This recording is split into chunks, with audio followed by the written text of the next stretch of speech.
senantiasa menjaga relasi mereka dengan baik. Relasi mereka yang baik dengan Allah Subhanahu wa taala. Berpegang teguh di atas agama Allah Subhanahu wa taala. Dan yang kedua, hablum minan nas. Yang kedua adalah relasi antar sesama manusia. Bapak dan Ibu sekalian, karena pada prinsipnya kita bukan makhluk individualis, tapi ketahuilah kita adalah makhluk sosial. Di banyak ayat Al-Quran mengisyaratkan kepada kita bahwa kita adalah makhluk sosial, bukan makhluk individual. Surat 49, ayat yang ke-13, surat Al-Hujurat misalnya. Allah katakan, ya ayuhan nas, inna khalaqnakum min dzakarin wa unsa wa ja'alnakum syu'uban wa qabaila lita'arafu. Wahai manusia, sesungguhnya kami Allah telah menciptakan kalian yang terdiri dari dua gender, laki-laki dan perempuan. Ayat ini mengisyaratkan kepada kita bahwa manusia hanya terdiri dari dua unsur jenis kelamin, laki-laki dan perempuan. Jadi tidak ada namanya transgender. Transgender itu kelainan, kesalahan, anomali. Bukan anomali pada ciptaan, tapi anomali pada penjagaan diri manusia itu sendiri. Yang tidak bisa menjaga onderdilnya sendiri. Tidak bisa menjaga dirinya sendiri. Yang punya kecondongan kelainan. Jadi sekali lagi, inna khalaqnakum min dzakarin wa unsa. Wow, di sini menunjukkan tidak ada transgender. Karena Allah menjelaskan dia sang pencipta, sang pemilik kehidupan. Tidak menciptakan makhluk bernama manusia, kecuali hanya terdiri dari dua saja. Laki-laki dan perempuan. Lalu mereka menikah. Karena menjadi fitrah adalah laki-laki suka kepada perempuan. Perempuan suka kepada laki-laki. Laki-laki secara fitrah memiliki kecondongan seksual kepada wanita. Begitupun sebaliknya.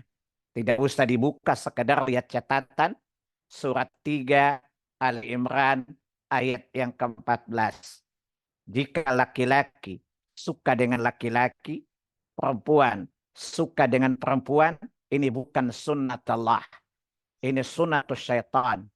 Ini adalah perbuatan syaitan. Karena syaitan yang menyuruh manusia untuk melakukan perbuatan fahisyah. Jadi saya ulangi, fitrah sunnat Allah adalah laki-laki menyukai wanita. Wanita menyukai perempuan.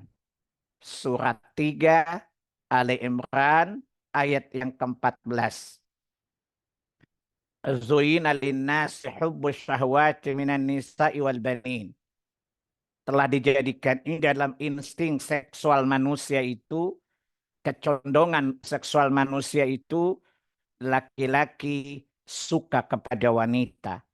Karena fitrah yang kedua, laki-laki dan perempuan selalu memiliki anak. Dan anak tidak mungkin ada kecuali dari dua mani yang bercampur. Kata Allah di surat 76 ayat yang kedua. Jadi ini ayat menjelaskan ayat. Jadi LGBT bukan sunnat Allah, tapi sunnatus syaitan. Sunnatus syaitan. Jelas? Ya, di sini Allah katakan menjadi fitrah secara intuitif. Ya, menjadi fitrah normal. Laki-laki suka kepada perempuan, perempuan suka itu fitrah yang pertama. Yang kedua, yang namanya manusia pasti ingin memiliki anak-anak. Dan tidak mungkin anak itu tercipta kecuali dari dua mani yang bercampur. Ovumnya wanita dan spermatozoanya laki-laki. Lihat surat 76, surat Al-Insan ayat yang kedua. Ya, ini saya menjelaskan penggalan kalimat pada surat 49 tadi. Inna khalaqnakum min dzakarin wa unsa. Ini penjelasannya. Jadi bahwa Allah menciptakan manusia hanya dua gender saja. Laki-laki, perempuan. Tidak ada namanya transgender, itu abu-abu, itu kelainan. Ya. Dan ketika Allah menciptakan laki-laki dan perempuan, ada dua jiwa mereka. Secara intuitif, secara insting, secara naluri. Laki-laki suka kepada perempuan, perempuan suka kepada laki-laki. Dan keduanya menginginkan anak. Dan sekali lagi, tidak mungkin terciptanya, terwujudnya keinginan naluri anak, kecuali bercampurnya mani laki-laki dan spermanya perempuan. Ini kata Allah di ayat yang sudah dibuka. Inna khalaqnal insana min nutfatin amsyajin nabtalih.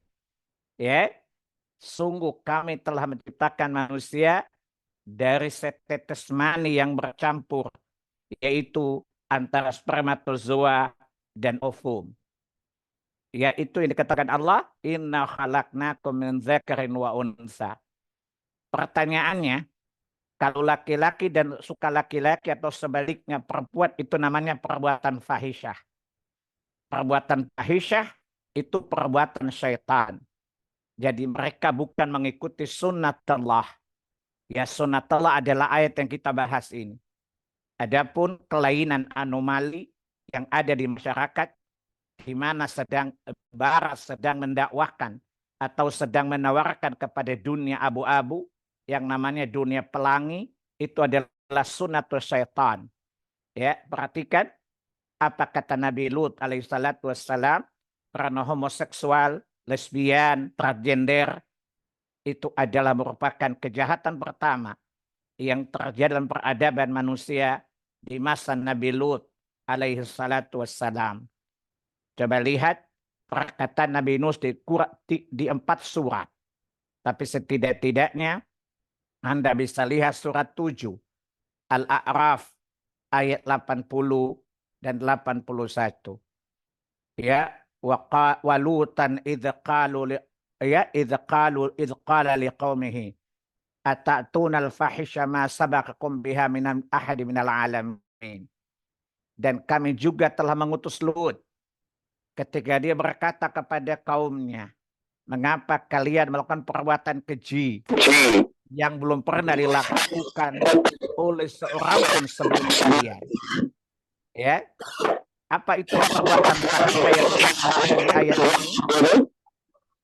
Ibu, ada yang terganggu dengan apa? Baik, Ibu, tolong perhatian. Coba lihat yang dimaksud dengan perbuatan fahisyah apa? Dijelaskan di ayat 81. Innakum la ta'tuna rijala syahwatan min dunin nisa. Sungguh kalian telah melampiaskan, kalian mendatangi laki-laki untuk menyalurkan syahwat kalian. Dan ini adalah sebuah kesalahan, ini anomali, ini kelainan. Karena ini menyelisih fitrah yang Allah tetapkan di surat 3 ayat 14 tadi. Ya, kata Allah, innakum la ta'tuna rijala syahwatan min nurin nisa. Dan kalian menyalurkan syahwat kalian kepada laki-laki, bukan kepada wanita. Padahal fitrahnya tadi laki-laki bersyahwat kepada wanita. Wanita bersyahwat kepada laki-laki. Ini, ya, oleh karena itu Allah katakan perbuatan fahisyah. Dan perbuatan fahisyah itu sunnatus syaitan. Jadi orang yang mendukung LGBT itu sangat satanic generation. Mereka generasi setan. Karena mereka hanya mengikuti jalan syaitan. Lihat surat 24. Surat An-Nur ayat yang ke-21. Ya, jadi para pengusung LGBT ya atau mendukung gerakan kaum pelangi, mereka ini namanya satanic agent. Mereka ini adalah satanic generation. Mereka generasi setan karena mereka antek-antek setan. Lihat surat 24, surat An-Nur ayat yang ke-21 ini. Ya ayyuhalladzina amanu la tattabi'u khutuwatis syaitan. Wahai orang-orang yang beriman, Janganlah kalian mengikuti style syaitan, mengikuti tabiat syaitan, mengikuti perbuatan syaitan, mengikuti karakter syaitan. Kemudian katakan wa may yattabi khutuwati syaitan. Barang siapa mengikuti tabiat syaitan, mengikuti langkah-langkah syaitan, style syaitan. Apa kata Allah? Fa innahu ya'muru bil fahsya'i wal munkar. Sungguh setan itu selalu menyuruh, selalu memerintahkan agar kalian kan perbuatan fahisyah dan perbuatan munkar. Ya, wal fahsya'i wal munkar. Dan perbuatan fahsyah adalah zina dan homoseksual dan kejahatan-kejahatan lainnya. Jadi orang yang berzina, orang melakukan perbuatan homoseksual, mereka adalah satanic generation. Mereka generasi setan. Mereka pengusungnya adalah agen-agen setan. Mereka mendengungkan syariat syaitan. Bukan syariat para nabi. Bukan sunnat Allah. Bukan jalan Allah yang alamiah. Ikhwatal iman. A'azzani Allah wa iyyakum. Itulah penjelasan dari kalimat Allah di surat 49. Ayat yang ke-13 tadi. Kemudian Allah katakan waja'alnakum syu'uban wa qabail. Dan kami jadikan kalian bersuku-suku. Syu'bah, bangsa. Syu'ub, bangsa-bangsa. Qabilah, jamaknya qabail, bersuku-suku. Apa kata Allah? Lita'arafu. Agar kalian berinteraksi. Agar kalian saling membangun relasi untuk saling mengenal. Ini hujjah syariah bahwa kita tidak diciptakan Allah sebagai makhluk individualis, tapi kita diciptakan Allah makhluk bermasyarakat. Makhluk yang satu dengan lainnya saling membutuhkan. Satu dengan lainnya saling mengharapkan. Saling memberi support antara satu dengan yang lain. Kaya butuh orang miskin. Orang miskin butuh orang kaya. Itulah relasi yang disebut hablum minan nas pada surat 3 Ali Imran ayat 112 tadi. Dan ketahuilah ikhwatal iman, relasi sosial pertama yang biasa kita ajarkan atau kita sosialisasikan kepada anak-anak kita adalah keluarga terdekat kita. Keluarga terdekat kita adalah relasi sosial pertama yang kita diktekan, yang kita edukasikan, yang kita ajarkan kepada anak-anak kita. Lihat surat 4 An-Nisa ayat yang ke-1. Wattaqullaha alladzi tasaaluna bihi wal arham. Kalimat yang kedua dari ayat ini, bertakwalah kepada Allah yang telah menjadikan kalian dari laki-laki dan perempuan tadi. Dan kalian, ya, Allah katakan apa? Ya, lalu Allah apa? Ya, kalian saling meminta, ya, dan peliharalah hubungan kekerabatan. Jadi kekerabatan adalah merupakan relasi sosial yang pertama dalam kehidupan kita sebagai makhluk sosial. Ya, ini dalilnya. Ya, kata Allah, ya, kata Allah apa tadi? Wattaqullaha alladzi tasaaluna bihi wal arham. Dengan Allah menjadikan kalian laki-laki dan perempuan yang banyak agar kalian saling meminta, ya, agar kalian saling berinteraksi dengan lainnya.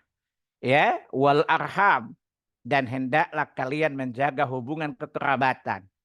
Kekerabatan adalah merupakan interaksi sosial yang pertama dalam kehidupan masyarakat tadi. Yang kedua adalah tetangga. Hubungan pertetanggaan adalah merupakan relasi sosial yang terdekat setelah kerabat tadi. Sehingga Islam datang membangun hablum minan nas itu, Pertama adalah hubungan kekerabatan, yang kedua adalah hubungan pertetanggaan. Sehingga Islam adalah agama yang damai. Alangkah bodohnya orang-orang kafir selalu menuduh Islam sebagai agama yang tidak humanis. Padahal kalau dibaca ajaran-ajaran Kristiani, sangat tidak humanis sekali. Apalagi ajaran Yahudi. Ya, sangat tidak humanis. Islam adalah agama yang paling humanis. Agama yang menjunjung tinggi asas kemanusiaan dan menjaga hubungan kemanusiaan sejajar dengan hablum minallah tadi. Di mana seseorang tidak dinyatakan beriman, seseorang tidak dinyatakan mentauhidkan Allah sampai dia menjaga hubungan sosialnya dengan baik secara bertahap tadi. Kerabatnya, kemudian tetangganya. Ada sebuah cerita, sering orang berkata begini, itu si fulanah hijabnya lebar sekali. Itu si fulan, Masya Allah, dia seorang salafi. Ya, akidahnya bagus Ustadz. Celananya cingkrang, rajin ke masjid, tetapi dengan tetangga tidak baik. Sejawab akidahnya belum beres itu orang. Sebab kalau akidahnya baik, insya Allah dia pasti baik dengan tetangganya. Karena relasi antara individu dengan tetangga dengan tetangga, bagian dari akidah tauhid kepada Allah Subhanahu wa taala. Hal ini bisa Anda lihat di surat 4 An-Nisa ayat 36. Jadi andaikan engkau melihat seorang laki-laki salafi umpamanya, atau salafiyah, wanita salafiyah misalnya, ya, jilbabnya syar'i, ibadahnya baik, ya, dia tidak berbuat syirik kepada Allah, tetapi ketika tidak bisa menjaga hubungan baiknya dengan tetangga, maka kita katakan kepadanya, akidah Anda belum beres. Karena salah satu indikator akidah itu baik adalah menjaga relasi dengan Allah dan dengan manusia. Dan manusia yang kedua adalah tetangga, sesudah kerabat. Anda lihat di ayat ini, Allah katakan, wa'budullaha wa la tusyriku bihi syai'a. Sembahlah Allah saja. Tauhidkan Allah saja. Dan janganlah kalian mempersekutukan dia Allah dengan sesuatu apapun. Wabil walidain ihsanan. Kemudian berbuat baiklah kalian kepada kedua orang tua kalian.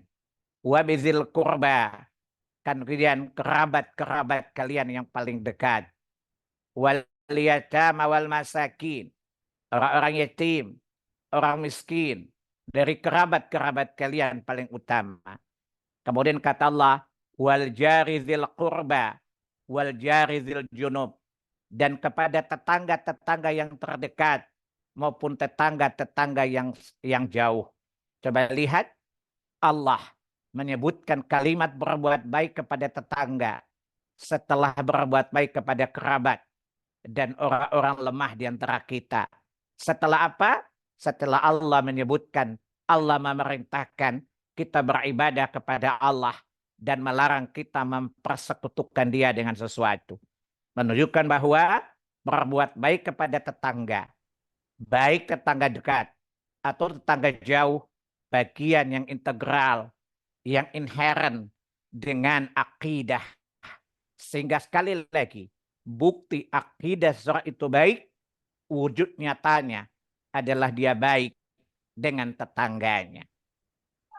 Bukankah Allah tabaraka wa ta'ala melalui lisan Nabi-Nya sallallahu alaihi wasallam dalam hadis yang masyhur, terdapat di semua kitab hadis, Imam Bukhari dalam kitab Adab, bab berbuat baik kepada tetangga.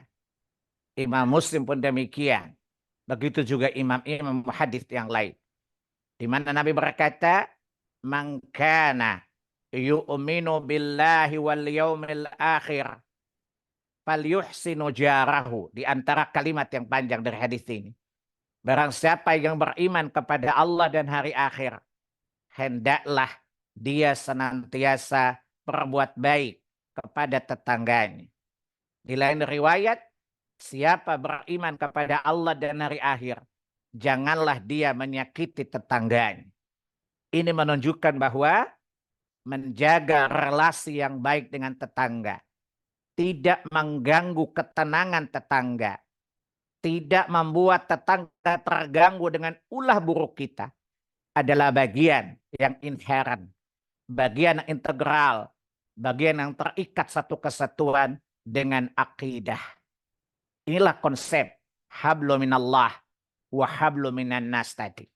Jadi sekali lagi, Anda melihat orang yang bajunya syar'i, berjenggot, rajin ke masjid, ya, tetapi relasinya dengan tetangga tidak baik, jangan Anda mengatakan dia orang akidahnya baik. Justru dia orang yang akidahnya belum boros.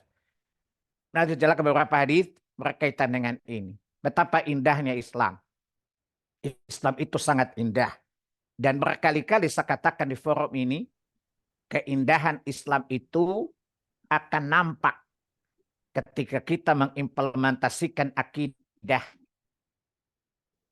Baik, Bapak dan Ibu sekalian, jika kita umat Islam, baik yang bid'i maupun sunni, terutama yang mengaku diri ahlus sunnah, yang merasa dirinya bermanhaj salaf, tunjukkan keindahan Islam itu bukan dengan kata-kata saja, tetapi tunjukkan dengan perilaku.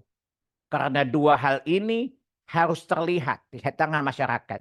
Tadi hadisnya, man kana yu'minu billahi wal yawmil akhir falyaqul khairan aw liyasmut.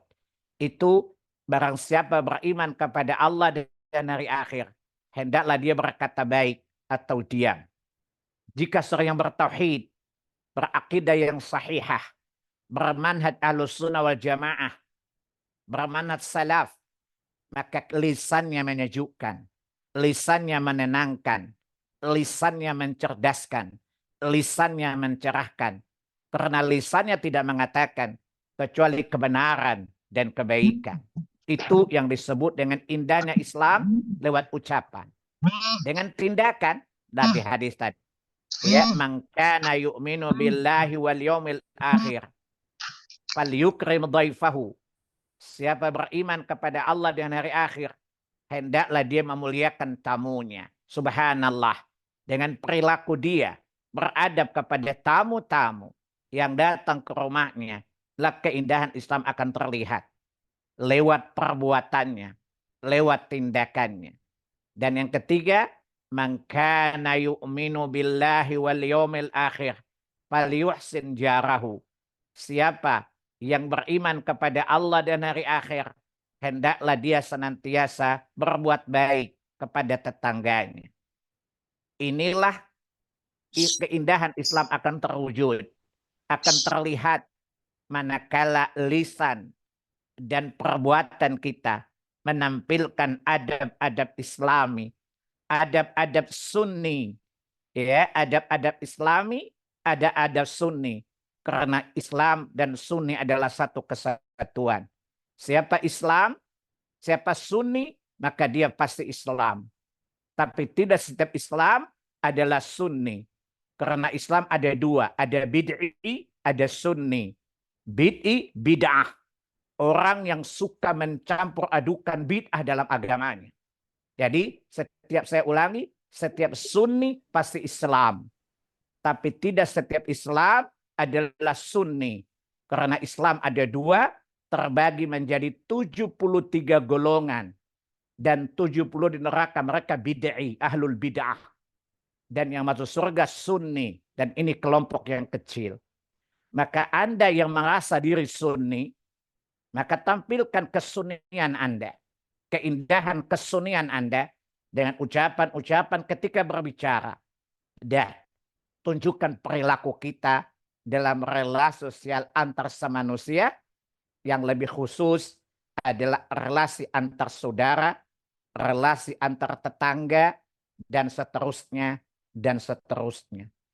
Kalau sekiranya ada sebuah acara di TV, damailah Indonesia, saya katakan Indonesia tidak akan pernah damai kecuali dengan Islam. Karena hanya Islamlah yang menawarkan kedamaian. Dan kedamaian Islam tidak akan terwujud kecuali di atas sunnah. Dan sunnah tidak akan melahirkan kedamaian kecuali jika ditampilkan dalam kehidupan sehari-hari. Yaitu akhlak sunniyah yang kita hadirkan dalam relasi kita dengan tetangga terutama. Kalau kita dengan diri kita damai, dengan kakak adik damai, dengan tetangga damai, insya Allah damailah Indonesia. Jadi saya katakan yang bisa menjamin kedamaian Indonesia bila Indonesia ini Islami. Masyarakat Islam, hidupnya Islami. Dan yang saya maksud Islami, Sunni. Di atas tuntunan sunnah Muhammad sallallahu alaihi wasallam. Karena agama Nusantara bukan agama yang Allah ridhai dari sisinya. Ikhwatal iman, a'azdani Allah wa iyyakum. Itulah perlu sinopsis tentang bab ini. Adab bertetangga, adab jiran. Ya, adab bertetangga. Bapak dan Ibu sekalian, itulah asas dasar Quran dan Sunnah tentang wajibnya kita berbuat baik kepada tetangga. Setelah kita berbuat baik kepada kerabat lebih dahulu. Sehingga bila tetangga kita adalah kerabat kita dan dia Muslim, maka dia memiliki 3 hak. Pertama, hak sebagai Muslim. Kedua, hak sebagai kerabat. Ketiga, hak sebagai tetangga. Subhanallah, Allah Akbar. Coba Anda lihat di agama manapun, tidak ada rincian pembagian hak seperti Islam. Jika dia Muslim, tetangga itu maka dia memiliki 2 hak. Hak sebagai Muslim dan hak sebagai tetangga. Jika dia kafir, maka dia tetap memiliki hak sebagai tetangga. Karena ayat-ayat bicara tentang tetangga berlaku umum. Apakah dia tetangga kafir atau Muslim. Tadi ayat-ayat Al-Quran dan sunnah Nabi ketika bicara tentang tetangga tidak mensyaratkan tetangga mesti Muslim. Tapi Nabi mengatakan tetangga, Quran menyebutkan tetangga dengan sigat yang mutlak. Mutlak artinya dia tetangga, apapun agamanya, tidak menjadi alasan untuk tidak berbuat baik kepadanya. Makna mutlak artinya tetangga itu apakah dia orang saleh atau dia orang fasik, apakah dia orang baik atau dia orang jahat, tetap dia memiliki hak untuk berbuat baik kepadanya berdasarkan kemutlakan dan kemudian dalil tentang kewajiban berbuat baik kepada tetangga. Ikhwatal iman, azani Allahu ayyakum. Rincian tentang adab bertetangga. Yang pertama, ya, memuliakan tetangga dan berwasiat untuk memuliakan mereka. Betapa tingginya kedudukan tetangga. Sampai-sampai Allah mengutus Jibril alaihissalam mendatangi nabinya sallallahu alaihi wasallam berwasiat kepada beliau untuk menjaga hubungan pertetanggaan. Sampai-sampai beliau mengira tetangga itu berhak mendapat warisan. Padahal kita tahu tetangga sama sekali bukan ahli waris sebagaimana bab waris dalam syariat. Tetapi begitu pentingnya kedudukan mereka. Sampai-sampai sekali lagi Allah mengutus Jibril berkali-kali, tidak sekali, tidak 2 kali, berkali-kali kata Nabi sallallahu alaihi wasallam mengingatkan tentang beliau agar senantiasa berbuat baik kepada tetangga. Imam Al-Bukhari dalam kitab Adab, Imam Muslim dalam kitab Adab, ya, begitu juga yang lain, ya, hadis, ya, dari Aisyah radhiyallahu anha, ya, bahwa Rasulullah SAW bersabda, "Mazala yusini Jibrilu bil jari hatta zanantu annahu, ya, tawarithahu." Ya, malaikat Jibril senantiasa Yazal itu artinya senantiasa, berulang-ulang. Ya, terus-menerus mengingatkan aku, berwasiat kepadaku terhadap tetangga, hingga aku menyangka dia akan mendapatkan warisan. Subhanallah, betapa agungnya akhlak kepada tetangga. Sampai malaikat yang mulia, Jibril, mendatangi Nabi yang paling mulia, alaihi salatu wassalam, untuk mewasiatkannya. Ya, begitu juga hadis dari Abdullah bin Amr, ya, radhiyallahu anhuma, bahwasanya Nabi SAW bersabda, khairul ashabi indallahi khairum li sahibihi wa khairul li jirani indallahi khairum li jarihi. Kata Nabi, sahabat yang paling baik di sisi Allah ada mereka yang paling baik terhadap sahabat. Seorang sahabat yang dipandang baik oleh Allah adalah sahabat, seseorang yang baik kepada sahabat yang telah dia membangun persahabatan dengannya. Dari kata Nabi, saya ulangi, khairul ashabi indallahi khairuhum li sahibihi. Seorang sahabat yang baik di sisi Allah tabaraka wa ta'ala adalah sahabat yang baik kepada orang yang dia sahabati. Seseorang yang telah berkomitmen bersahabat, maka wajib baginya menjadi seorang sahabat yang baik di sisi Allah tabaraka wa ta'ala. Dan Nabi, ya, sallallahu mengatakan, sahabat yang baik di sisi Allah tabaraka wa ta'ala, dalam pandangan Allah subhanahu wa ta'ala, adalah sahabat yang berbuat baik kepada sahabatnya. Ketika Anda bersahabat, begitu juga kata Nabi, wa khairul jiran indallahi khairum li jarihi. Dan tetangga yang baik di sisi Allah adalah orang yang berbuat baik kepada tetangganya, yang berlaku baik kepada tetangganya, yang paling baik menjaga relasi dengan tetangganya. Allahu Akbar. Subhanallah. Coba Anda lihat, Anda tengok syariat di kanan kiri kita. Tidak ada syariat mereka menjelaskan hal semacam ini. Inilah keindahan Islam yang tidak ada pada agama lain. Dan keindahan ini tidak terlihat oleh umat lain karena kita, umat Islam, tidak mampu menghadirkan keindahan ini di tengah masyarakat kita. Apalagi di zaman sekarang, masyarakat semakin hedonis, masyarakat semakin materialistik, sehingga tetangga dengan tetangga saling melihat apa yang dimiliki tetangganya. Gue baik sama dia kalau dia bisa memberi aku sesuatu. Sehingga kita hari ini melihat di komplek-komplek yang begitu mewah, masyarakat intelek, masyarakatnya konon kabarnya, ya, adalah masyarakat yang high society, kelas tinggi, tetapi akhlak dan adabnya sangat rendah karena mereka secara tetangga tidak saling mengenal, jarang bertegur sapa, dan seterusnya dan seterusnya. Dan ini adalah satu tanda kiamat. Kata Nabi, min asyrati sa'ah su'il jiwar.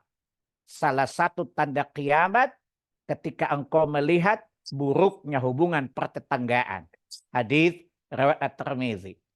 Jadi salah satu tanda kiamat adalah buruknya, jeleknya, tidak baiknya hubungan pertetanggaan. Dan kita lihat banyak sekali di Indonesia, di Jakarta ini, ya, terutama di komplek-komplek elit yang masing-masing memiliki rumah-rumah mewah, pagarnya tinggi sekali, kendaraan mereka lalu lalang, ya, saling melewati rumah masing-masing, tapi mereka tidak saling mengenal, tidak saling mengetahui satu dengan yang lain. Ya, hidup mereka terlihat di sebuah kompleks sebagai masyarakat elit, tetapi sayang, akhlak mereka sangat rendah dalam pandangan Islam, dalam pandangan syariat Allah Subhanahu wa taala. Ikhwatal iman, a'azzani Allah wa iyyakum. Imam Ibnu Hajar Asqalani rahimahullahu taala menjelaskan bahwa makna tetangga pada ayat tadi, pada hadis tadi berlaku umum, mutlak. Apa dia tetangga muslim atau kafir, tetangga salih atau toleh, tetangga yang baik atau fasik, semuanya adalah tetangga. Wajib bagi kita untuk berbuat baik kepada mereka. Andaikan tetangga kita berbuat jahat kepada kita, tidak ada balas, tidak hendaklah kita senantiasa tetap bersikap baik kepada mereka. Karena itulah perintah syariat Allah Subhanahu wa taala. Ya, apa kata Allah di Quran? Surat 41, surat Fussilat ayat 34 dan 35. La tastawil hasanatu wala say'ah. Idfa' billati hi ahsan. Fa idzal ladzi bainaka wa bainahu adawatun ka'annahu waliyyun hamim. Wa ma yulaqqa illa alladzina sabaru wa ma yulaqqaha illa dzu hadzin 'adzim. Tidaklah sama kebaikan dan keburukan. Keburukan, kebaikan mendatangkan kemuliaan. Keburukan mendatangkan kehinaan. Kebaikan meningkatkan ketakwaan. Keburukan merendahkan dan merusak ketakwaan. Kebaikan mendatangkan pahala di sisi Allah Tabaraka wa Ta'ala. Keburukan mendatangkan dosa di sisi Allah Tabaraka wa Ta'ala. Maka sampai kapanpun keduanya tidak akan pernah sama. Maka kata Allah, bentuk kebaikan apa? Idfa' billati hiya ahsan. Ya, maka tolaklah kejahatan itu dengan cara yang lebih baik. Ya, jadi jika tetangga kita berbuat jahat, usahakan jangan kita membalas kejahatannya dengan kejahatan. Walaupun dibolehkan agama, tetapi hendaklah kita berusaha untuk selalu berbuat baik kepadanya. Ya, kata Allah, fa idzal ladzi bainaka wa bainahu adawatun ka'annahu waliyyun hamim.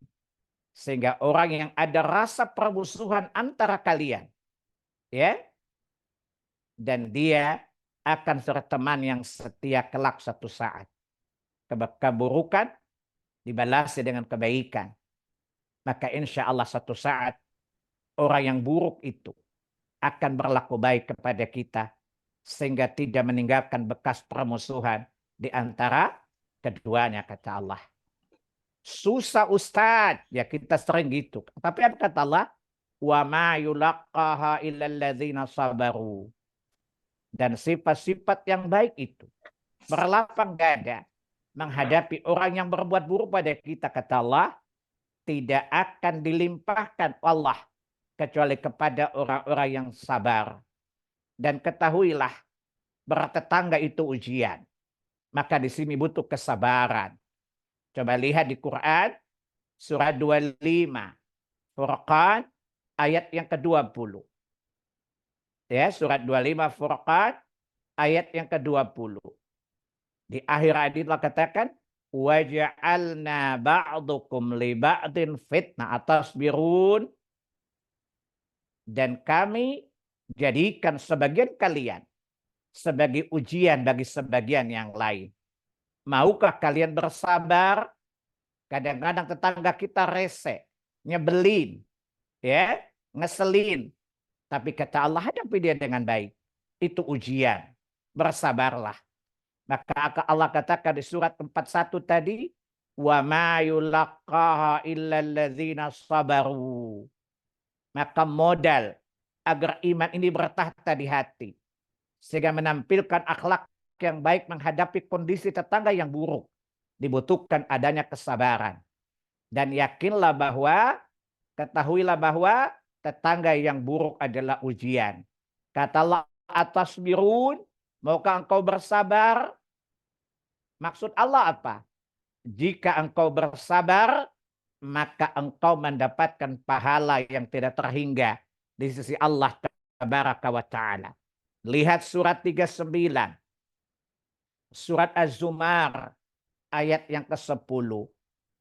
Di akhir ayat itu Allah katakan, innama yuwaffas sabiruna ajrahum bighairi hisab. Ya, surat 39, surat Az-Zumar ayat yang ke-10. Lihat akhir ayat tadi. Innama yuwaffas sabiruna ajrahum bighairi hisab. Ya, dan apa kata Allah?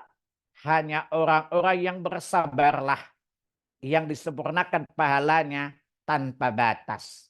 Ini kaidah syariah bahwa sabar itu tidak ada batasnya. Tidak benar mengatakan sabar ada batasnya. Tidak ada batasnya. Kenapa? Karena kaidah mengatakan al jaza'u bil jinsil amal. Balasan itu berbanding lurus dengan amal.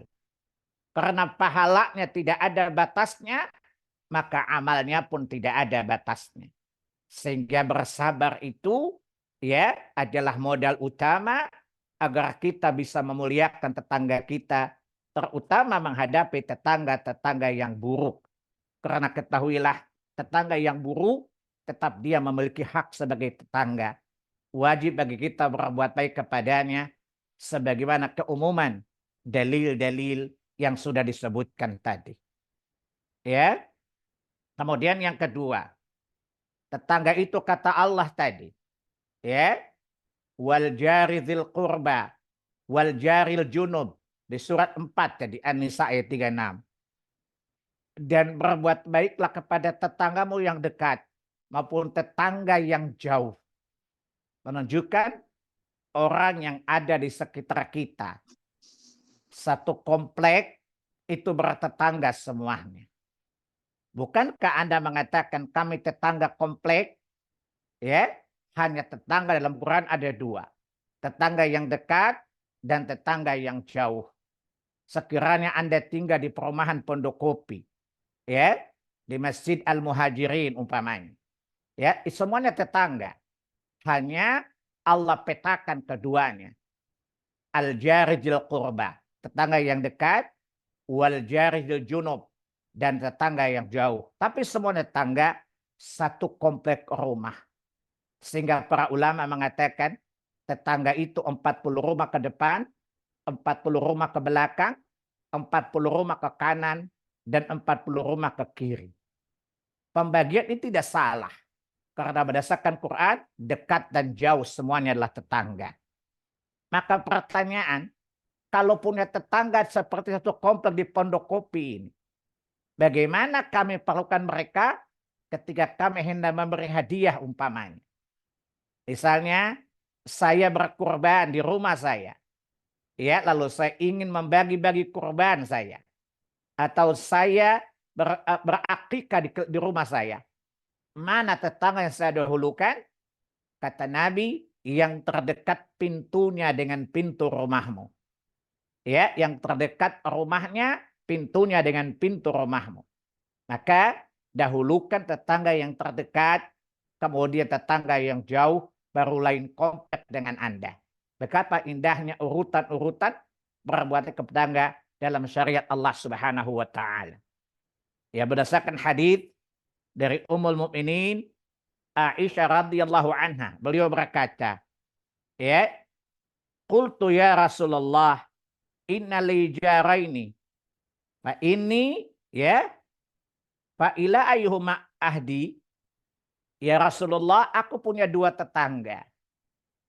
Mana yang aku dahulukan untuk memberi hadiah? Sementara aku tidak punya banyak uang, tidak punya banyak barang yang bisa aku hadiahkan kepada mereka semuanya.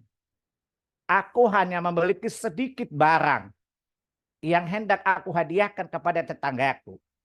Maka mana tetangga yang lebih aku prioritaskan dalam pemberian hadiah ya Rasulullah? Qala ila akrabiha min kababan. Kata Nabi, yang paling dekat pintunya dengan pintumu ya Aisyah. Subhanallah. Bagaimana Nabi yang mulia alaihi salatu wassalam memberikan jawaban yang sangat intelek sekali. Kata Nabi apa? Ila akrabiha minki baban. Yang pintunya paling dekat dengan pintumu ya Aisyah. Menunjukkan bahwa tadi kata Quran, tetangga ada dua. Ya. Ya. Tetangga ada dua. Ya. Tetangga jauh dan tetangga dekat dan jauh. Maka ketika Anda ingin memberikan mereka sesuatu, yang dimana sesuatu tidak banyak, tapi Anda ingin menyenangkan berbuat baik kepada tetangga, maka solusi syariahnya tetangga yang paling dekat adalah tetangga yang berhak mendapatkan kebaikan kita pertama kali, seluruh tetangga-tetangga yang jauh. Sebagaimana saya ulangi, Aisyah bertanya, "Inna li jaraini fa ila ayyuhuma ahdi?" Aku memiliki dua tetangga ya Rasulullah. Lalu aku hendak memberi hadiah. Mana yang harus aku dahulukan dalam pemberian hadiah itu ya Rasulullah? Qal ila aqrabiha min kibaban. Yang layak dan pertama engkau beri hadiah adalah yang paling dekat pintunya dengan pintumu ya Aisyah. Subhanallah, betapa indahnya syariat agama ini. Ya, indahnya syariat agama ini. Sampai tidak ada satu persoalan dalam Islam kecuali ada jalan keluarnya. Ada jalan penengahnya. Itu yang disebut dengan Islam wasatiyah. Islam pertengahan. Maka dikatakan Islam wasatiyah adalah Islam yang bersesuaian dengan sunnah Nabi Sallallahu Alaihi Wasallam. Disebut Islam wasatiyah adalah Islam yang diamalkan oleh para sahabat. Kenapa? Karena sifat wasatiyah, sifat adil, sifat proporsional, sifat moderat ada hanya Allah sifatkan kepada para sahabat. Ridwanallahu alaihim jami'an, bukan kepada ormas tertentu. Lihat surah 2 Al-Baqarah ayat 143. Wa kadzalika ja'alnakum ummatan wasatan litakunu syuhada'a 'alan nas wa yakuna ar-rasulu 'alaikum syahida.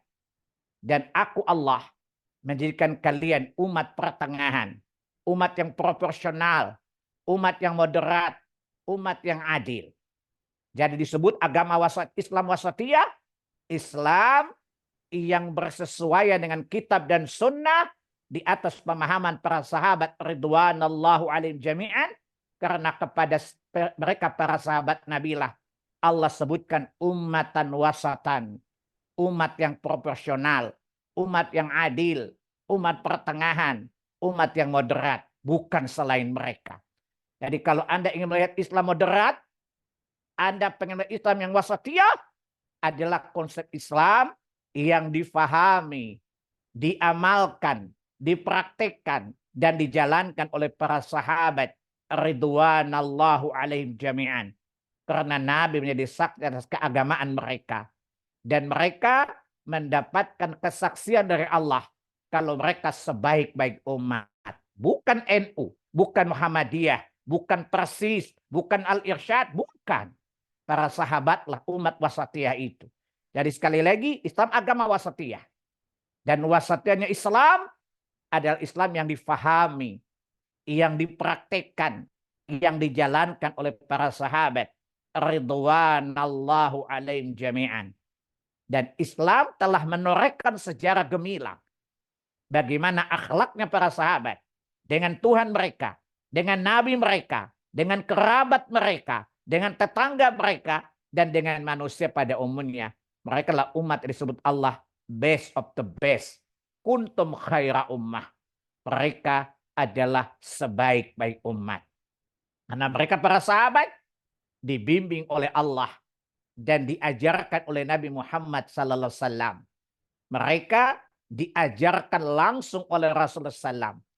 Diluruskan langsung oleh Allah dan Rasulnya ketika salah. Dan dipuji oleh Allah dan Rasulnya ketika mereka benar.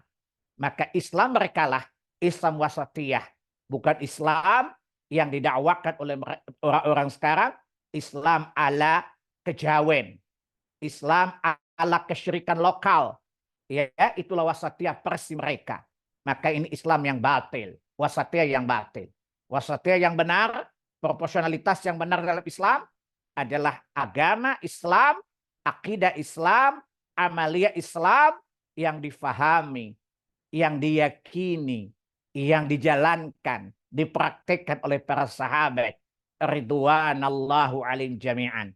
Berdasarkan nas Quran dan sunnah, dan juga kesaksian sejarah yang tertulis di atas tinta emas bagaimana bagusnya akhlak para sahabat ridwanallahu alaihim jami'an.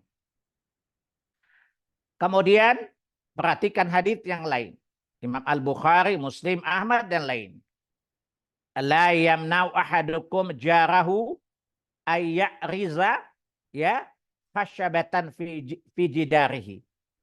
Jangan kalian melarang tetangga yang ingin menancapkan kayu pada dindingnya. Ya. Tetapi ada hadis yang mengatakan bahwa bila dinding kita satu, Anda tinggal di apartemen atau tinggal di komplek di mana dinding yang satu dengan lainnya satu dinding. Maka perhatikan adabnya.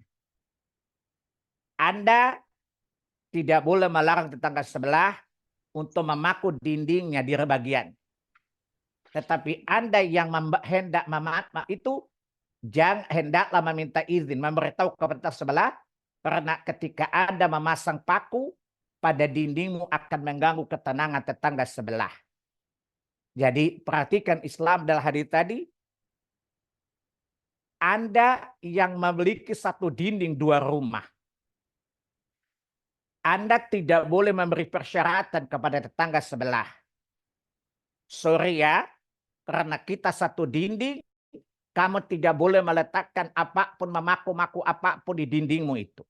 Ini salah. Kata Nabi tidak boleh melarang. Hadis yang lain, ya, tetapi tetangga sebelah yang hendak memasang kayu atau paku, hendaklah meminta izin atau memberitahu lebih dahulu kepada tetangga sebelah, sehingga dia tidak merasa terganggu atau merasa ada kebisingan ketika kita memaku dinding-dinding kita sendiri. Subhanallah. Itulah keindahan Islam, menjaga harmonisasi kehidupan. Dan ketahuilah, harmonisasi kehidupan itu diawali dari kekerabatan. Bila anak dan orang tua harmonis, kakak adik harmonis, sepupu-sepupu harmonis. Subhanallah. Kemudian sesama tetangga harmonis, maka wallahi demi Allah, kedamaian, keharmonisan kehidupan akan terbangun di tengah masyarakat. Sehingga ya, damailah Indonesia dengan nilai-nilai sunniyah, ya, dengan nilai-nilai sunniyah yang syar'iyah. Kemudian bagian yang ketiga, ya, bagian yang ketiga, kita diharamkan menyakiti tetangga. Kita diharamkan menyakiti tetangga. Subhanallah, hadis yang masyhur dan banyak sekali akan hal itu. Ya, tadi sudah saya jelaskan di awal, kata Nabi, "Man kana yu'minu billahi wal yaumil akhir, fala yu'dhi jarahu." Barang siapa beriman kepada Allah dan hari akhir, maka janganlah dia menyakiti tetangganya. Menyakiti tetangga, perbuatan yang menciderai akidah. Sebab Nabi ingin memberikan persyaratan. Jika Anda benar-benar orang yang beriman kepada Allah, mentauhidkan Allah, dan meyakini pertemuanmu dengan Allah Subhanahu wa Ta'ala, maka takutlah kepada Allah untuk menyakiti tetangga. Karena Allah tidak ridha kepadamu ketika engkau menyakiti tetanggamu. Dan Allah tidak sudi melihatmu dari kiamat bagi siapa yang suka menyakiti tetangganya. Perhatikan hadis ini, maknanya itu. Man kana yu'minu billahi wal yaumil akhir, ya, fala yu'dhi jarahu.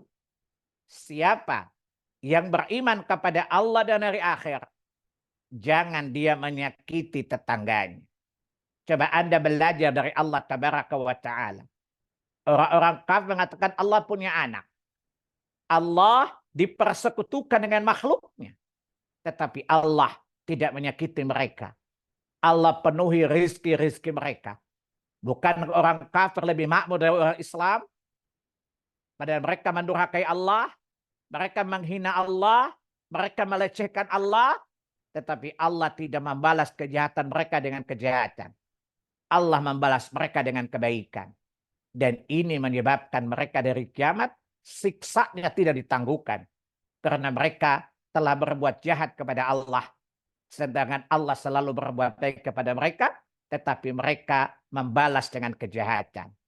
Maka siapa di antara orang beriman kepada Allah, mentauhidkan Allah, Allah tidak ridha kepadanya jika dia menyakiti tetangganya. Siapa yang meyakini pertemuannya dengan Allah Tabaraka wa Ta'ala dan ingin dipandang oleh Allah di hari kiamat, dan dia ingin diridai Allah di hari kiamat, maka jangan dia datang kepada Allah di hari kiamat dengan dosa-dosa dengan tetangganya. Ya, dengan membawa dosa yang berkaitan dengan hubungan pertetanggaan. Itu maksud hadis ini. Wallahu akbar. Ya. Hadis yang lain ya dari Abu Syurairah radhiyallahu anhu.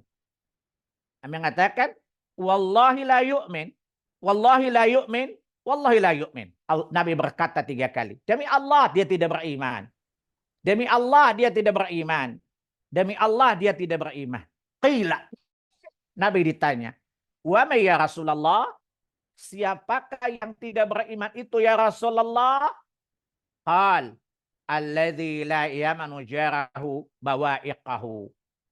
Nabi menjawab, orang yang tetangganya tidak merasa aman dari kejahatan lisannya maupun kejahatan tangannya.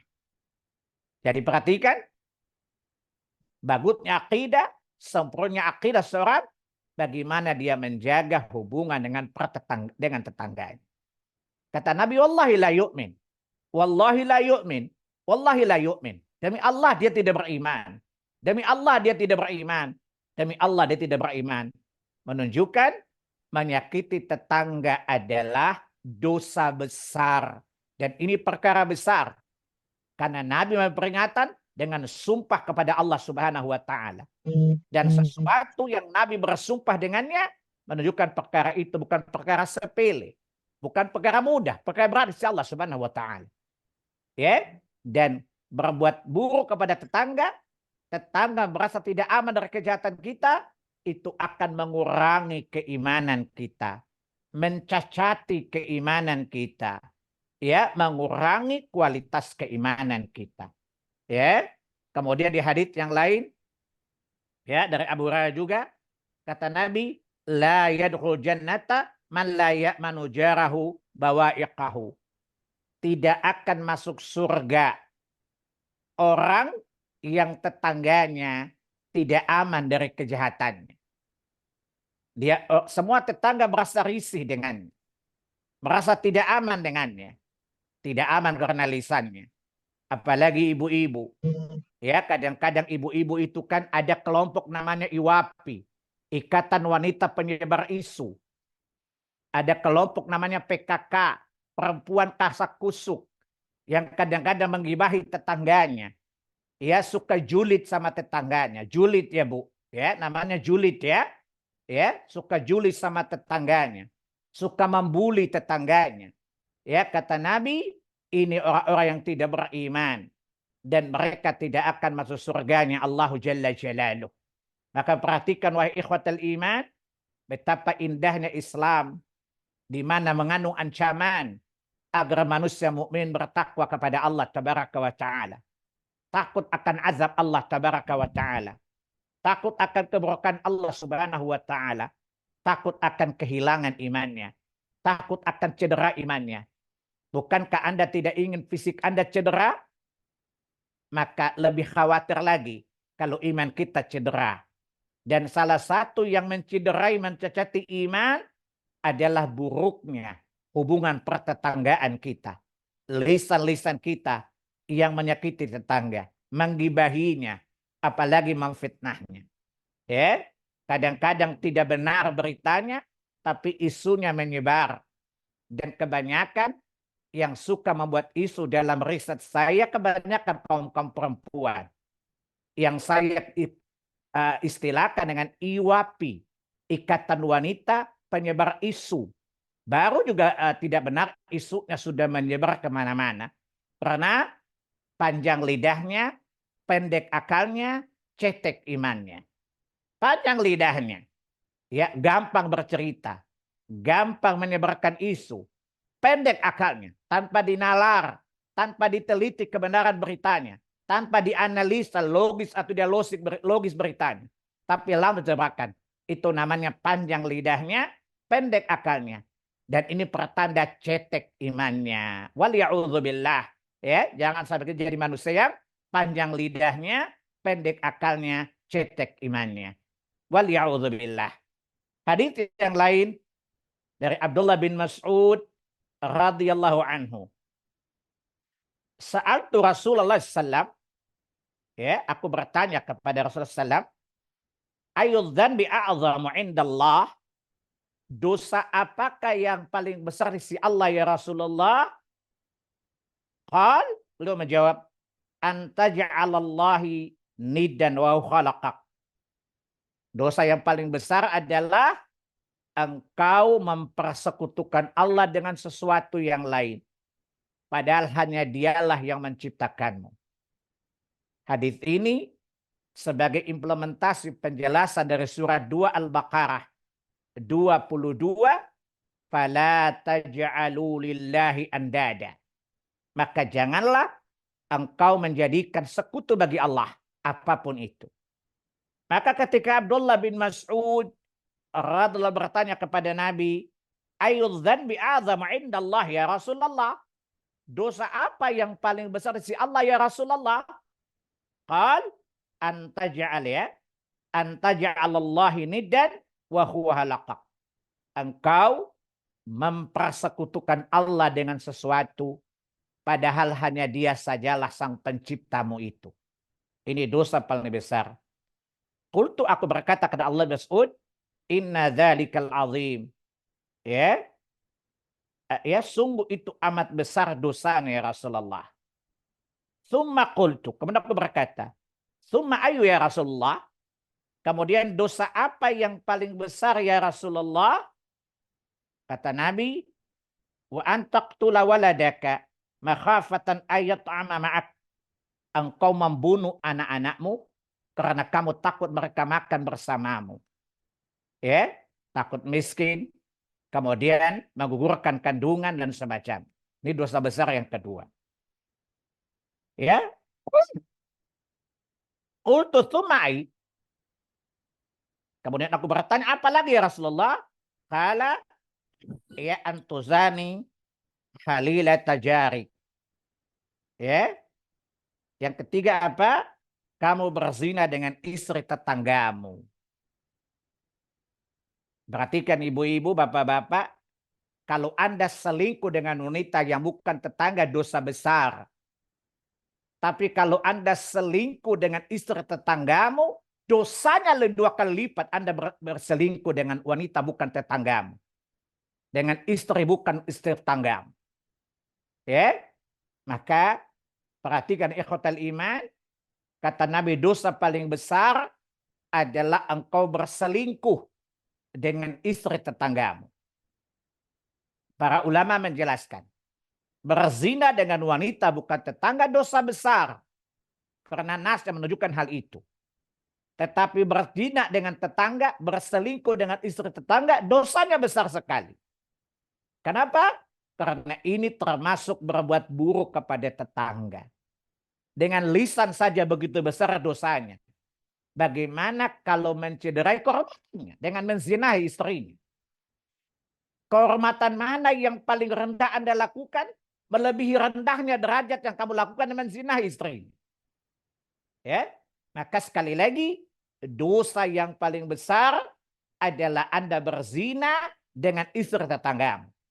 Bahasa kita kalau kata Anda itu pebinor, ya, perebut bini orang. Mana pebinornya tetangga lagi, masya Allah, ya, ya, pebinor itu tetangga lagi, tidak boleh, ya karena tidak ada pelakor di sini, ya. Jadi kalau ada wanita menikah dengan tetangga laki-lakinya selama bukan zina boleh, tapi laki-laki menikahi istri orang kan tidak boleh, ya. Jadi jangan nanya lagi. Gimana kalau gadis ya menikah dengan suami tetangganya? Boleh, tidak ada larangan. Ya, karena pada dasarnya laki-laki boleh menikah sampai 4. Adapun wanita hanya 1 kali menikah dengan 1 laki-laki saja. Hanya boleh menikah dengan 1 laki-laki saja. Dalam Islam ada poligami. Tapi Islam tidak menghalalkan poliandri. Sehingga larangan ini atau keharaman ini tidak berlaku bagi wanita yang kemudian menikah dengan suami tetangganya. Ya. Abu radhiallahu anhu, ya, sebenarnya Abu Dawud dalam kitab Adab, ya, bijak menyikapi keburukan tetangga. Seorang laki-laki sahabat radhiyallahu anhu datang kepada Nabi SAW dan mengeluhkan tentang keburukan tetangganya terhadap, ya, dia curhat kepada Nabi SAW bahwa tetangganya sangat buruk kepadanya. Apa kata Nabi? Idhab fasbir fa'atahu marrataini aw salasan. Pergilah dan bersabarlah. Ya. Maka orang itu mengadukan kepada 2 atau 3 kali. Ya. Faqala idhab, ya, fatrah mata'aka fit tariqi fataraha mata'ahu fit tariq. Kata Nabi, pergilah. Lemparkanlah perabot rumahmu di jalanan. Ya, lelaki itu melemparkan perabot rumah di jalan hingga orang bertanya dan dia menceritakan kepada mereka dan orang-orang melaknat tetangga yang jahat itu. Ya, mendoakan dia dengan keburukan, dia melakukan dan bukan lagi. Ya, maka tetangganya mendadak berkata, kembalilah. Kamu tidak akan melihat dariku sesuatu yang tidak kamu sukai. Ya, setelah laki-laki ini ya sakit hati, dia melemparkan barang-barangnya ke jalanan, maka orang-orang pun tetangga yang lain datang menasehati tetangga yang buruk tadi, maka dia berkata kepada tetangganya, kembalilah ke rumahmu. Insya Allah sesudah ini engkau tidak mendapatkan keburukan lagi dariku. Wallahu a'lam. Itu bagian akhir dari bab ini. Kesimpulannya ada 3, bahwa tetangga, menjaga hubungan tetangga bagian integral dari akidah. Bagian yang tidak terpisah dari syariat. Bagusnya akidah seseorang, bagusnya agama seseorang terlihat pada bagusnya hubungan dia dengan tetangganya. Oleh karenanya, syariat mewajibkan setiap orang bertetangga berbuat baik kepada tetangganya. Yang ketiga, Islam mengharamkan orang bertetangga saling menyakiti. Yang keempat, bila kita mendapati tetangga kita berbuat jahat kepada kita, kita bersikap sabar dan berusaha terus berbuat baik kepadanya. Semoga dia menjadi kawan yang baik di kemudian. Saya kira cukup pembahasan bab ini, dan insya Allah di bulan akan datang kita masuk pada bab 19, adab ketika bersin dan menguap. Adab ketika bersin dan menguap. Mudah-mudahan pembahasan kita di hari ini bermanfaat untuk saya dan antum semuanya. Semoga Allah memudahkan kita untuk mengamalkan adab-adab ini dalam kehidupan kita bertetangga nanti. Baik, saya kembalikan kepada moderator untuk memandu kelanjutan acara ini dengan tanya jawab dan semisalnya. Semoga Allah memberikan saya kemudahan untuk menjawab pertanyaan jika ada yang bertanya nanti. Tafadhali. Baik. Di chat room ya Ustadz sebentar. Assalamualaikum Ustadz, Afwan Ustadz. Bagaimana kalau tetangga di sebelah rumah yang merayakan Tahun Baru Cina dan mengirimkan kue khas perayaan mereka ke kita? Apakah boleh dimakan atau tidak? Syukran Ustadz, jazakallah khair. Makanan dia boleh dimakan, perayaan jangan diikuti. Ya, kecuali makanan untuk sesajen. Ya, tapi kalau dia hanya menghidangkan makanan untuk perayaan dia, jangan ikut perayaannya karena itu kebidaahan. Adapun jika dia memberi kita hadiah makan, lihat makanannya itu halal dalam syariat maka boleh dimakan. Wallahu a'lam. Ya. Baik. Ini ada yang raise hand, Bu Ika. Tafadholi, Bu Ika. Assalamualaikum warahmatullahi wabarakatuh, Ustadz. Barakallahu fiik. Waalaikumsalam warahmatullahi wabarakatuh. Tafadhali Ibu. Iya, izin bertanya, Ustadz. Jika ada tetangga ya yang apa ya, sepertinya mengganggu. Jadi kita yang terganggu dengan dia gitu, Ustadz. Jadi kalau bicara juga kurang baik, terus kalau ada salah sedikit aja, terus apa ya? Jadi kayak ngajak berantem gitulah, Ustadz gitu. Nah, sebaiknya kita aja yang pindah atau kita nasehatin dia gitu, Ustadz. Baik. Syukron, Ustadz. Pilihan pindah tentu paling berat. Karena pindah itu butuh waktu, butuh biaya, dan semacamnya. Iya, betul, Ustadz. Tetapi kalau saya berada di posisi antum, saya jawab, apa yang saya lakukan? Insya Allah, saya bersabar atas ujian ini.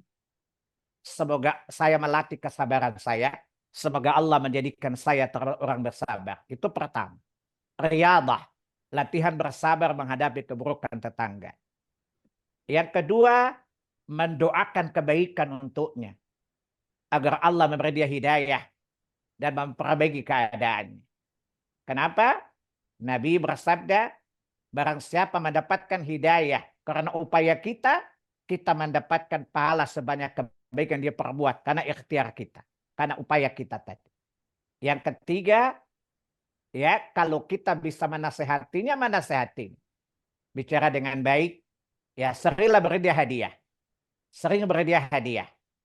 Kalau kita memiliki sesuatu, kita selalu beri dia hadiah. Insya Allah melunakkan hatinya.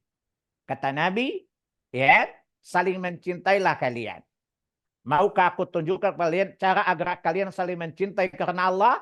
Kata Nabi, ya afsus salam. Bila bertemu, berilah salam. Dahulukan salam. Assalamualaikum Bu, apa kabar Bu?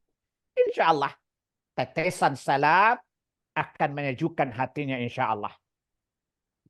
Salam dengan ikhlas, dari hati yang ikhlas, menjadi setitik embun yang menyejukkan hati yang orang yang jahat tadi. Yang kedua, fatahadu kata Nabi. Saling memberi hadiah. Cobalah kita beri hadiah untuknya. Wallahi demi Allah saya yakin bahwa dengan seringnya kita beri hadiah, kebaikan ini akan merontokkan keangkuhan hatinya. Karena bagaimanapun, manusia memiliki rasa malu yang besar. Kalau kita berbuat baik kepadanya, lama-lama dia merasa malu berbuat buruk kepada kita. Ya, tetapi kalau Anda tidak punya kemampuan melakukan 3-4 hal tadi, maka pindah itu lebih baik untuk menjaga kita terjatuh kepada dosa. Tetapi berusahalah, berjihadlah. Dan yakin Allah berjanji di surat 29 ayat 69. Ya, wa man jahadu, kata Allah, siapa bersungguh-sungguh kepada keridhaan kami, lanahdiyana subulana. Niscaya kami akan mudahkan jalan-jalan kebaikan untuknya. Pertama, ikhlaskan niat, bersungguh-sungguh untuk berbuat kebaikan kepada tetangga tadi dengan cara pertama tadi. Ya, bersabar, mengharapkan pahala dari Allah Tabaraka wa Ta'ala seperti hadits yang terakhir tadi. Yang kedua, berdoalah kepada Allah agar Allah berhidayah kepada kita dan dia. Agar Allah memperbaiki keadaan kita dan dia. Bukan dia saja diperbaiki, kita juga minta doa kepada Allah diperbaiki.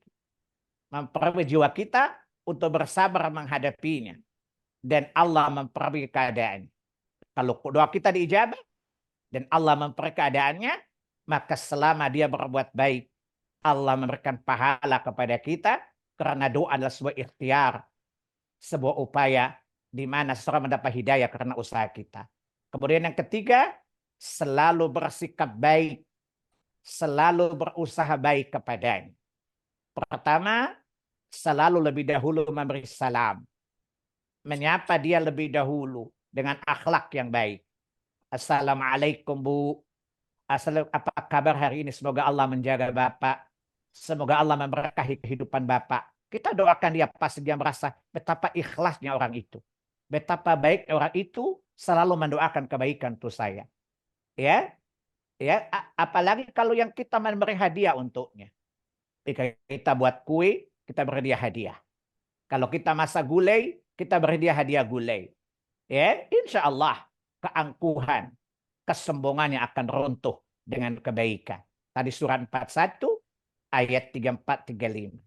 Di sana Allah mengajarkan kepada kita bahwa keangkuhan, kesombongan itu akan runtuh dengan kebaikan yang kita berikan kepada orang yang sombong, arogan tadi. Wallahu a'lam. Ya. Baik Ustadz, syukran Ustadz. Buat, ya. Yang lain. Baik. Assalamualaikum Ustadz. Jika pintu tetangga sebelah kanan kiri kami, yang satu kafir dan yang satu muslim. Tapi pintu yang lebih dekat itu yang kafir, sementara yang muslim kami sering jumpa lewat tembok dan berhubungan baik. Mana yang harus lebih kami dahulukan? Jazakallah khair Ustadz. Yang paling dekat sekali. Yang paling dekat pintunya berdasarkan hadits Aisyah tadi. Ya, tapi kalau sama-sama dekat, maka dahulukan orang muslim. Karena dia memiliki dua hak tadi. Hak muslim dan hak tetangga. Tetapi kalau yang paling dekat adalah orang kafir, maka kata Nabi tadi, yang paling dekat pintunya dengan pintu. Dan tadi saya jelaskan, Imam Ibnu Hajar dalam Fathul Bari, tetangga ini berlaku mutlak, kafir atau muslim, salih atau toleh, taat atau fasik. Ya, wallahu alam. Lanjut ya Ustadz. Bagaimana kalau tetangga itu non-muslim meninggal dunia, apakah kita membantu proses pengurusan jenazahnya?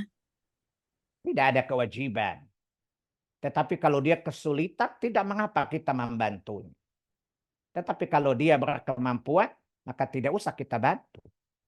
Apalagi mengurusi jenazahnya. Karena itu berarti dari ibadah. Tentu kita tidak boleh mencampuri ibadahnya. Dan kita bicara tentang jenazah itu urusan din, urusan agama. Dan Al-Quran, lakum dinukum waliyadin. Jadi yang dimaksudkan berbuat baik kepada tetangga dalam urusan muamalat. Tidak dalam urusan agama. Kalau dia meninggal, tentu jenazahnya akan diserahkan cara syariat mereka. Ini urusan agama. Maka tidak ada kewajiban, bahkan haram kita ikut campur di dalamnya. Karena ini berkaitan dengan agama, konsepnya adalah lakum dinukum waliyadin. Ini berkaitan dengan ibadah, la a'budu ma ta'budun dan semacamnya. Jelas? Lanjut ya Ustadz. Iya. Assalamualaikum warahmatullahi wabarakatuh Ustadz. Afwan, sebelumnya saya ingin bertanya di luar tema.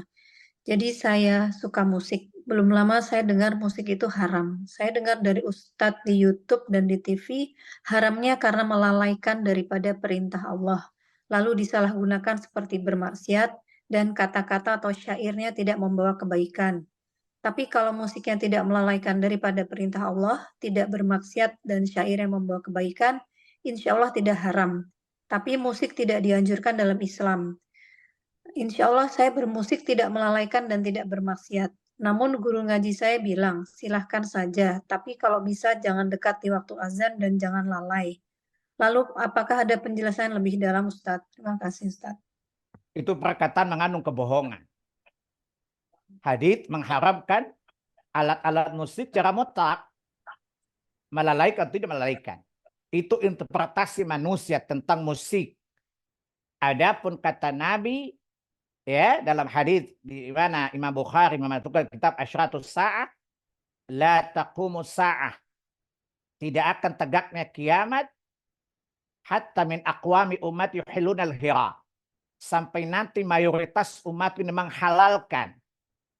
Kata menghalalkan sesuatu asalnya haram lalu dihalalkan. Itu pertama keharaman musik. Yang kedua, apa dihalalkan yang asalnya haram? Al-hira, kemaluan, maksudnya zina. wal harira sutra, ya, wal ma'azif, al khamr khamar, ma'azif. Pertanyaannya adalah keharaman musik sama dengan khamar. Pertanyaannya, khamar boleh diminum asal tidak memabukkan? Tidak. Maka di sini keharaman musik mutlak, melalaikan atau tidak melalaikan. Maka para ulama banyak membantah pernyataan orang selama tidak melalaikan. Ya, maka jawabannya ini perkataan batil. Karena Nabi mengharamkan musik secara mutlak. Nanti pertanyaannya lagi, pengharaman musik di ayat ini sama dengan khamar. Pakai analogi lagi, boleh minum khamar kalau tidak mabuk. Apakah begitu modelnya? Tentu tidak. Ya, maka yang rajih, yang kuat adalah haramnya musik secara mutlak, melalaikan atau tidak melalaikan. Adapun perbedaan para ulama tentang syairnya, nyanyian, ya, maka hukum asal nyanyian halal, tidak apa-apa. Yang diharapkan alat musiknya. Adapun nyanyian, maka hukum asalnya boleh, kecuali syairnya mengandung keharaman, atau mengandung kesyirikan, atau mendorong kepada maksiat, atau lebih disukai, disenangi daripada Quran. Adapun musiknya, mayoritas ulama berpendapat keharamannya mutlak, dan ini yang paling rajih, dan ini paling kuat. Wallahu a'lam. Baik. Di chatroom belum ada lagi Ustadz. Mungkin kalau ada yang mau langsung bertanya boleh raise hand ya. Atau Silakan.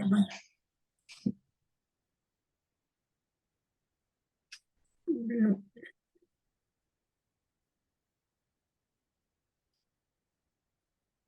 Baik, kalau memang Belum tidak ada ada, Ustadz. Iya, Ustadz. kita akhiri saja. Ya, lebih cepat setengah jam dari waktu yang kita sepakati. Ya, saya kira kita cukupkan saja. Mudah-mudahan apa yang kita kaji hari ini mudah kita fahami dan semoga Allah mudahkan kita untuk mengamalkannya. Amin. Kita akhiri dengan kafaratul majelis. Subhanakallahumma wa bihamdika asyhadu an la ilaha illa anta astaghfiruka wa atubu ilaik. Billahi taufiq wal hidayah. Wassalamualaikum warahmatullahi wabarakatuh.